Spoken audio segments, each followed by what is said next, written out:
Zaxxon. I believe this is one of the first isometric arcade games out there.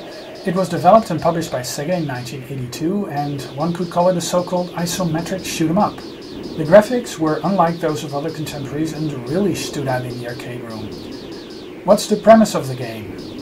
You are to fly your spaceship over floating space fortresses and destroy as many enemies without being shot down yourself. Avoiding force fields and fighting enemy planes in intermission-like space combat sequences is also thrown in. Refueling is needed, and you can do so by destroying the fuel drums that are located throughout the space fortresses. Many ports were created on various platforms like the Apple II, Atari 8-bit home computer system line, MS-DOS, the bootable MS-DOS floppy sporting CJ graphics, the Atari 2600, the MSX, Commodore 64, Dragon 32, Colecovision, Intellivision, Sega SG-1000, the TRS-80 color computer. The 2600 and Intellivision versions did not use the isometric viewpoint and are much unlike the others. The Amstrad CPC, BBC microcomputer and Texas Instruments received well-done ports, but they were unlicensed. Let's go take a look. Okay, so it's game over now. Let's see if I can enter my name here. Of course, I'll use the acronym LAC for lactobacillus, and end. Okay, well, I can do better than that. Yeah, I think there's two ways to actually gauge your height, the height that you're flying at, and some actually use the height meter,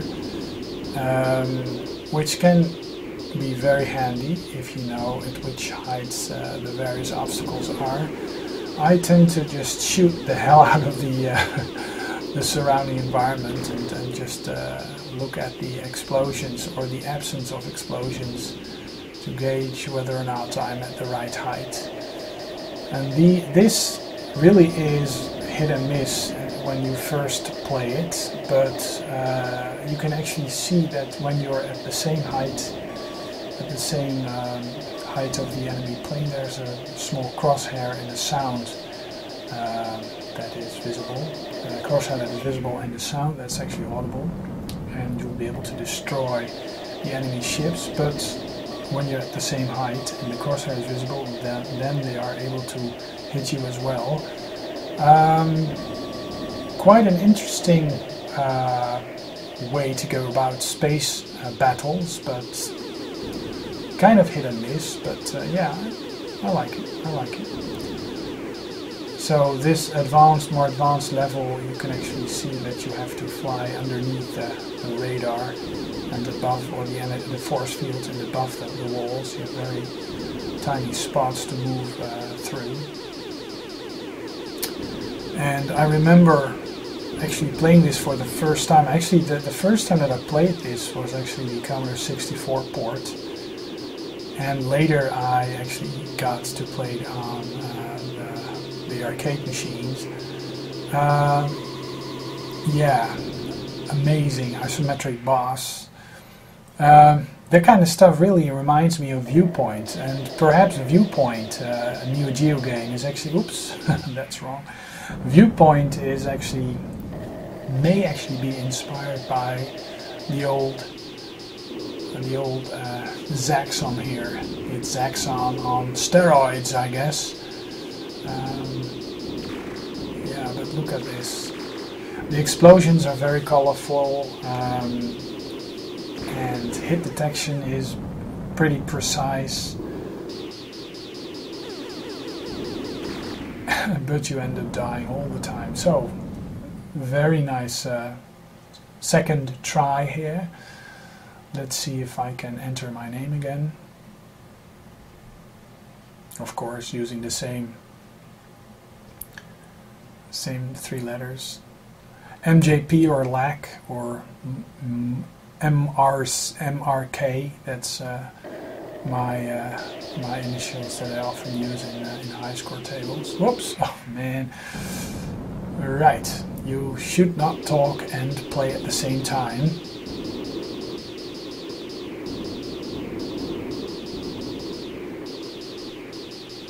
Yeah. I always want to hit that, radar, but for some reason I miss it all the time.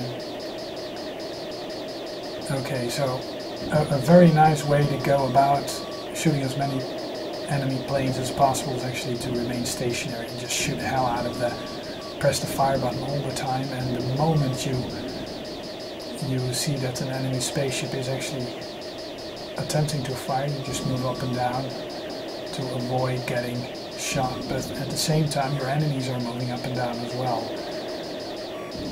I mean, and the moving satellites and the star field. Yeah, the only downfall to it is that downside to it is actually that I would have loved if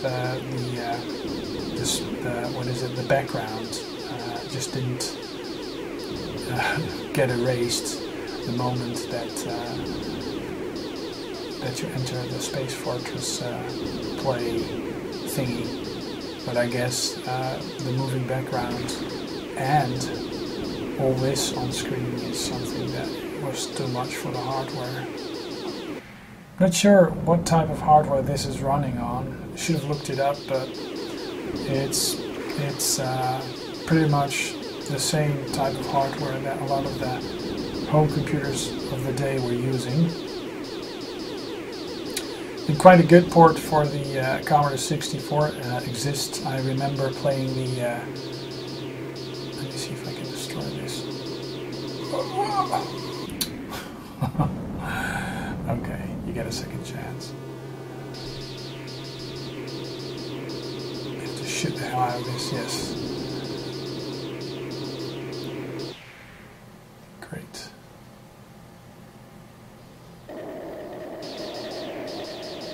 It's a very addictive game, and one I did not play a hell of a lot, and I'm not very good at it, so this is not going to be any sort of challenge video, but it just looks damn fine. Oh yeah, I was playing the Commodore 64 version. I played the Colecovision version quite a bit. Not sure about any other versions though. The MSX, I played the MSX version as well. So yeah, well, Mark signing off, and I'll be back with another video soon.